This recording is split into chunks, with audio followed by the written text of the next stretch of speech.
16-കാരിക്ക് നേരെ ലൈംഗികാതിക്രമം നടത്തിയ കേസിൽ മുരാരി തന്ത്രി എന്ന രാജൻ ബാബുവുമായി അന്വേഷണ സംഘം തെളിവെടുപ്പ് നടത്തി. പെൺകുട്ടിയെ ആക്രമിച്ച മുറിയിലും രാജൻ ബാബുവിനെ എത്തിച്ച് പരിശോധന നടത്തി. താന്ത്രിക വിദ്യകൾ പഠിക്കാത്തയാളാണ് രാജൻ ബാബു എന്ന് അന്വേഷണ സംഘം പറയുന്നു. ഇയാളുടെ സാമ്പത്തിക ഇടപാടുകളെ സംബന്ധിച്ച് അന്വേഷണം ആരംഭിച്ചു കഴിഞ്ഞു. ഇതിന്റെ ഉടുപ്പഴിക്കാൻ പറയുക ആദ്യം ചെയ്യുന്നത്.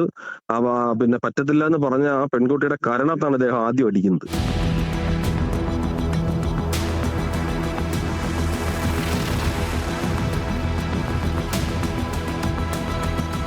ബാധ ഒഴിപ്പിക്കാൻ ശ്രമിക്കുന്നതിനിടെ പെൺകുട്ടി തലയിടിച്ച് വീണതാണ് പരിക്കേൽക്കാനുള്ള കാരണമെന്നാണ് രാജൻ ബാബു തെളിവെടുപ്പിനിടെ പോലീസിനോട് പറഞ്ഞത്. എന്നെ കുടിക്കുന്നവർ അല്ലാതെ ഈ പറയുന്ന കാര്യങ്ങളൊന്നും അവിടെ ഒന്നും നടന്നിട്ടില്ല.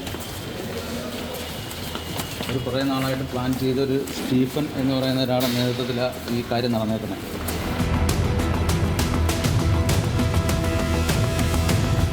അടച്ചിട്ട മുറിയിൽ എന്ത് ബാധ ഒഴിപ്പിക്കൽ എന്ന അന്വേഷണ സംഘത്തിന്റെ ചോദ്യത്തിന് രാജൻ ബാബുവിന് ഉത്തരം മുട്ടി. എന്നാൽ തെളിവെടുപ്പ് നടക്കുമ്പോഴും തന്നെ കുടുക്കിയതാണെന്ന് ആവർത്തിക്കുകയായിരുന്നു രാജൻ ബാബു. ഇയാളുടെ സാമ്പത്തിക ഇടപാടുകളിലും പോലീസ് അന്വേഷണം നടക്കുകയാണ്.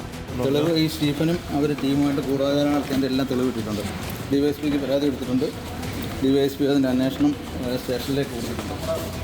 പെൺകുട്ടിക്ക് നേരെയുണ്ടായ അതിക്രമം മുൻകൂട്ടി തീരുമാനിച്ചതിന്റെ ഭാഗമായിരുന്നുവെന്നാണ് പോലീസിന്റെ കണ്ടെത്തൽ. രാജൻ ബാബുവിനെതിരെ മറ്റു പരാതികളുണ്ടോ എന്നും നിലവിലത്തെ കേസ് അന്വേഷിക്കുന്ന സംഘം പരിശോധിക്കുന്നുണ്ട്.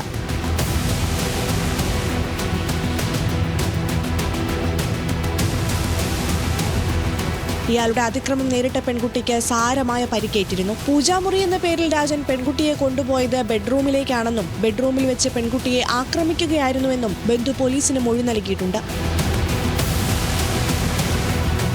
ന്യൂസ് മലയാളം, കൊല്ലം.